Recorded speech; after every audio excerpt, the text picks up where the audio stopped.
શ્યામકુમારના નમસ્કાર. આજના વિડીયોમાં આપનું સ્વાગત છે. નમસ્કાર. તો ચાલો આજે વાત કરીએ એક એવી ફિલ્મની જ્યાં એક લગ્ન સમારોહ અચાનક જ અરાજકતા અને હાસ્યના વંટોળમાં ફેરવાઈ જાય છે. આ છે 1 2 ચા ચા ચાનું અમારું વિશ્લેષણ, અને આપણે જોઈશું કે આ બધી ધમાલ આખરે શરૂ ક્યાંથી થાય છે. અને આ જ સવાલ પર તો આખી ફિલ્મ બનેલી છે. વિચારો તો ખરા, એક સાધારણ લગ્ન જે ખુશીઓ અને જશ્નનો પ્રસંગ હોવો જોઈએ, એ કેવી રીતે સંપૂર્ણ અરાજકતામાં ફેરવાઈ શકે. 1 2 ચા ચા ચા આપણને આ સવાલનો જવાબ ખૂબ જ મજેદાર રીતે આપે છે. દરેક ધમાલની શરૂઆત ક્યાંકથી તો થાય જ છે, બરાબર ને? આ ફિલ્મમાં એ શરૂઆત થાય છે એક ખુશનુમા લગ્ન પ્રસંગથી, જ્યાં એક નાનકડો અણધાર્યો વળાંક આખા માહોલને માથે લઈ લે છે. તો દ્રશ્ય છે બિહારના મોતીહારી શહેરનો. લગ્નની શરણાઈઓ વાગી રહી છે, મહેમાનોની ચહલપહલ છે, અને બધું જ એકદમ પરફેક્ટ ચાલી રહ્યું છે. એવું લાગે કે બધું બરાબર છે. પણ પછી અચાનક, અને અહીંથી જ વાર્તામાં આવે છે અસલી ટ્વિસ્ટ. એક એવી માંગણી જેની કોઈએ કલ્પના પણ નહોતી કરી, અને એ પણ વરરાજાના પોતાના કાકા તરફથી. બસ આ એક વાક્ય, વરરાજાના કાકા, જેમને બધા પ્રેમથી ચાચા કહે છે, આ અજીબ જીદ પર અડી જાય છે. અને આ એક જ જીદ આખા લગ્નના માહોલને એક એવી કોમેડી સફર પર લઈ જાય છે જેની કોઈએ કલ્પના પણ નહોતી કરી.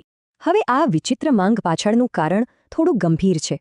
ચાચાજી કેટલીક માનસિક સ્વાસ્થ્ય સમસ્યાઓનો સામનો કરી રહ્યા છે, અને તેમની આ જ સ્થિતિ વાર્તામાં એક એવો વળાંક લાવે છે જ્યાં સંવેદનશીલતા અને કોમેડી એક સાથે ચાલે છે. તો લગ્નની શરણાઈઓ હવે શાંત થઈ જાય છે, અને શરૂ થાય છે એક ગાડીની સફર. પણ આ કોઈ સામાન્ય રોડ ટ્રીપ નથી.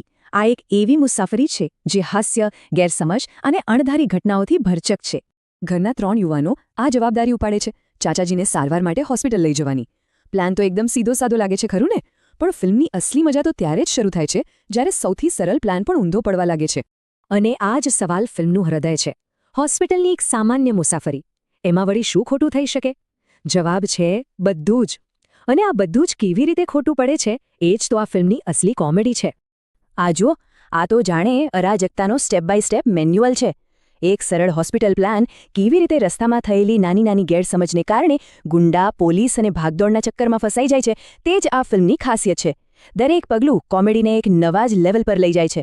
અને વાત અહીં જ નથી અટકતી. આ સફરમાં જેલ તોડવી, ડ્રગ માફિયા સાથે ટકરાવવું અને પૈસાની હેરાફેરી જેવા ગંભીર ગુનાઓ પણ કોમેડીનો ભાગ બની જાય છે. પરિણામ સંપૂર્ણ કન્ફ્યુઝન અને નોન સ્ટોપ હાસ્ય. આવી અસ્તવ્યસ્ત વાર્તાને પડદા પર જીવંત કરવા માટે મજબૂત કલાકારોની જરૂર તો પડે જ. તો ચાલો મળીએ આ ધમાલના મુખ્ય ચહેરાઓને. દરેક સફળ કોમેડી ફિલ્મમાં એક એવો પાત્ર હોય છે જે આખી અરાજકતાનું કેન્દ્ર હોય છે. આ ફિલ્મનું એન્જિન પણ એક એવો જ પાત્ર છે જેના વગર આ કોમેડી શક્ય જ નથી.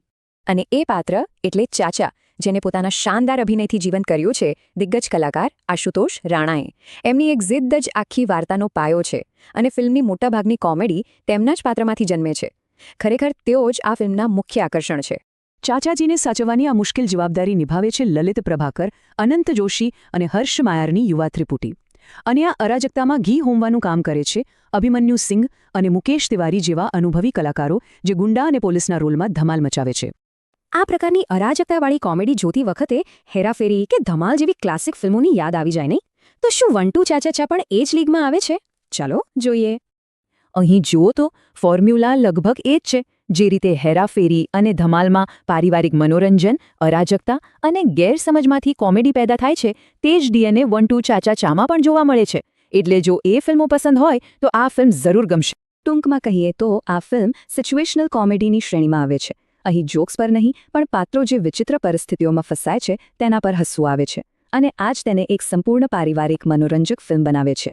અને હવે સૌથી મોટો સવાલ, જે જીતથી આ બધી ધમાલ શરૂ થઈ હતી, શું તે પૂરી થશે? આટલી ભાગદોડ અને અરાજકતા પછી શું ખરેખર ચાચાજીના લગ્ન થશે? વેલ, આ સવાલનો જવાબ તો ફિલ્મ જોયા પછી જ મળશે.